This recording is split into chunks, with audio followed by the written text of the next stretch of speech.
अस्सलाम वालेकुम स्टूडेंट्स उम्मीद करता हूँ आप खैरियत से होंगे।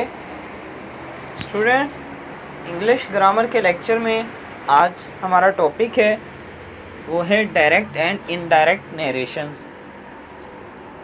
आज के टॉपिक में हम स्टूडेंट कवर करेंगे कि डायरेक्ट एंड इनडायरेक्ट नरेशंस क्या हैं और डायरेक्ट एंड इनडायरेक्ट नरेशंस को करने के जो कुछ हमारे पास रूल्स हैं वो रूल्स क्या हैं। तो सबसे पहले स्टूडेंट हम देखते हैं हमारे पास direct and indirect narration. First of all we discuss direct narration. तो सबसे पहले हमारे पास स्टूडेंट डायरेक्ट नरेशन की हम डेफिनेशन देखते हैं।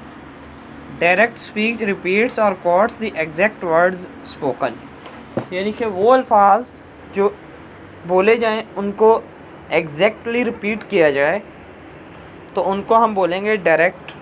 ठीक है student. When we use direct speech in writing we place the words spoken between question marks. Inverted commas में हम इनको लिखते हैं डायरेक्ट नरेशन को, और जो वर्ड्स है वो सेम होगा, उनमें कोई चेंजिंग नहीं आएगी। जैसा कि he said to me I don't want to go with you, ये डायरेक्ट नरेशन है। तो डायरेक्ट नरेशन में स्टूडेंट ये देखें इन्वर्टेड कॉमास में हमने लिखा है इसको I don't want to go with you. फिर डायरेक्ट नरेशन में हमारे पास कुछ टर्म्स हैं। एक है reporting speech, reported speech, reporting verb, reported verb. सबसे पहले हमारे पास रिपोर्टिंग स्पीच है। वर्ड्स सेपरेटेड विद कोमा, वो वर्ड्स जो हमारे पास इन्वर्टेड कोमास के बाहर आए उसको हम बोलते हैं रिपोर्टिंग स्पीच। जैसा कि ही सेड टू मी, ये जो ही सेड टू मी है ये हमारे पास रिपोर्टिंग स्पीच है।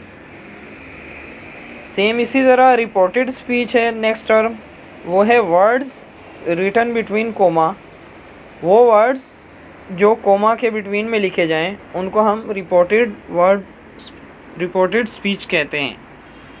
देन है reported verb, verb of reported speech called reported verb.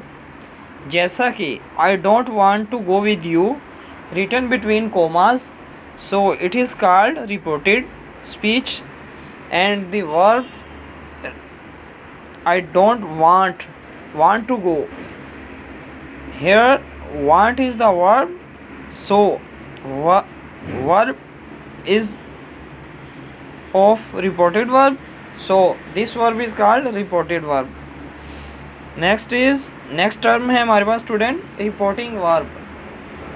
the verb of reporting speech is called reporting verb। हमारे पास जो रिपोर्टिंग स्पीच की जो वर्ब होगी वो हमारे पास कहलाएगी रिपोर्टिंग वर्ब। तो ये स्टूडेंट हमारे पास डायरेक्ट नरेशन की कुछ टर्म्स थी जिनको हमने डिस्कस किया। डायरेक्ट नरेशन हमारे पास कंप्लीट हुआ। अब हम स्टूडेंट देखते हैं इनडायरेक्ट नरेशन। इनडायरेक्ट नरेशन के हमारे पास डेफिनेशन क्या है। Indirect speech does not have to be written quotes or reported word to word. जो इनडायरेक्ट स्पीच होगा हमारे पास स्टूडेंट वो कोमास में भी नहीं होगा और फिर वो कोट्स की सूरत में भी नहीं लिखा जाएगा और word to word same words में नहीं होगा, अपने अल्फाज में बयान किया जाएगा। जैसा कि ऊपर हमने बात की थी he said to me I don't want to go with you, इसको हम इनडायरेक्ट स्पीच में बोलेंगे तो यूँ बोलेंगे he told me that he did not want to go with me. ठीक है स्टूडेंट। तो ये हमारे पास इनडायरेक्ट नरेशन है। डायरेक्ट नरेशन में हम किसी भी बात को इन्वर्टेड कोमास में लिखते हैं और वर्ड टू वर्ड लिखते हैं, और इनडायरेक्ट नरेशन में हम इन्वर्टेड कोमास के बगैर लिखते हैं और फिर उनको वर्ड टू वर्ड्स के बगैर लिखते हैं। ठीक है। तो यहाँ तक हमारा कंप्लीट हुआ direct narration and indirect narration. Rules हैं जिनको हम फॉलो करते हुए डायरेक्ट स्पीच को इनडायरेक्ट स्पीच में चेंज करते हैं। तो हम उन रूल्स की बात करते हैं। उन रूल में से आज हम फर्स्ट रूल को डिस्कस करेंगे आज के लेक्चर में। Rules for changing direct narration into indirect, कि एक हमारे पास डायरेक्ट स्पीच है उसको हम इनडायरेक्ट स्पीच में कैसे चेंज करेंगे। बिलफर्ज हमारे पास ऊपर वाली हम एग्जांपल को देख लेते हैं जो कि हमने पहले डिस्कस की है। He said to me I don't want to go with you. तो ये डायरेक्ट स्पीच था, इसको हमने इनडायरेक्ट में चेंज किया। He told me that he did not want to go with me. ठीक है स्टूडेंट, तो अब हम रूल्स को देखते हैं। स्टूडेंट हम बात करें चेंजिंग ऑफ पर्सन की, तो हमारे पास जो पर्सन्स हैं वो 3 टाइप्स है, first person, second person and third person. तो चेंजिंग ऑफ पर्सन के हिसाब से हमारे पास स्टूडेंट जो 3 कंडीशंस हैं। तो फर्स्ट कंडीशन है हमारे पास, if reported speech first person then it change with subject of reporting speech. अगर हमारे पास रिपोर्टेड स्पीच का जो सब्जेक्ट है वो फर्स्ट पर्सन है तो वो स्टूडेंट रिपोर्टिंग स्पीच के सब्जेक्ट के साथ चेंज होगा। जैसा कि एग्जांपल है हमारे पास, she says I read the holy Quran.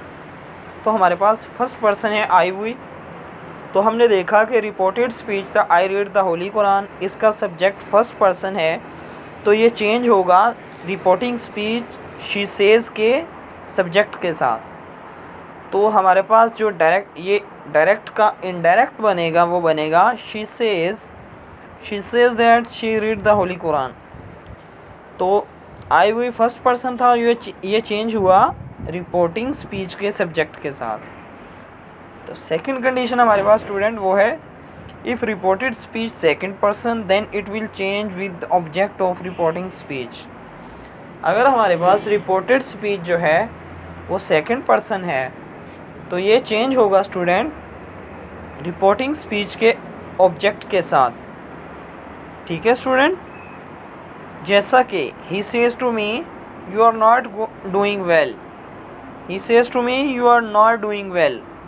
तो you are not doing well, you हमारे पास सेकंड पर्सन है और रिपोर्टेड स्पीच का सब्जेक्ट है, तो ये चेंज होगा रिपोर्टिंग स्पीच के ऑब्जेक्ट के साथ, मी के साथ। तो इसका हमारे पास इनडायरेक्ट बनेगा, he tells me that you are not doing well, he tells me that you are not doing well. तो ये हमारे पास इसका इनडायरेक्ट बनेगा। तो थर्ड कंडीशन है हमारे पास, if reported speech is third person then it will not change in shortly a hint. यह मैंने एग्जाम्पल के तौर पर आपके आसानी के लिए हिंट के तौर पर बताया। यहाँ अगर हमारे पास पर्सन्स है तो वो कैसे चेंज होगा, फर्स्ट पर्सन है वो सब्जेक्ट के साथ चेंज होगा, सेकंड पर्सन है वो ऑब्जेक्ट के हिसाब से चेंज होगा। तो जो हमारे पास थर्ड पर्सन है उसको हम नो चेंज करेंगे, वो चेंज नहीं होगा। ठीक है स्टूडेंट, तो ये हमारे पास चेंजिंग ऑफ पर्सन के हिसाब से जो फर्स्ट रूल था उसमें 3 कंडीशंस अप्लाई होंगी। वो हमने तीनों कंडीशंस आज के टॉपिक में डिस्कस कर ली।